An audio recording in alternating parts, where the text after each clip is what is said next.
یوحناباد لاہور میں مسلم لیگ نون کے زیر اہتمام 13 دسمبر کو مینار پاکستان میں ہونے والے جلسے کے حوالے سے تقریب کا اہتمام کیا گیا۔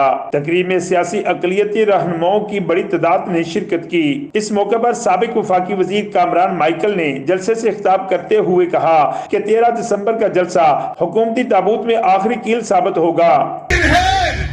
اس جنگ میں اب سب بھی چلا جائے، ممکن ہے اس جنگ میں اب سب بھی چلا جائے، جس کو ڈر ہے وہ ابھی گھر چلا جائے۔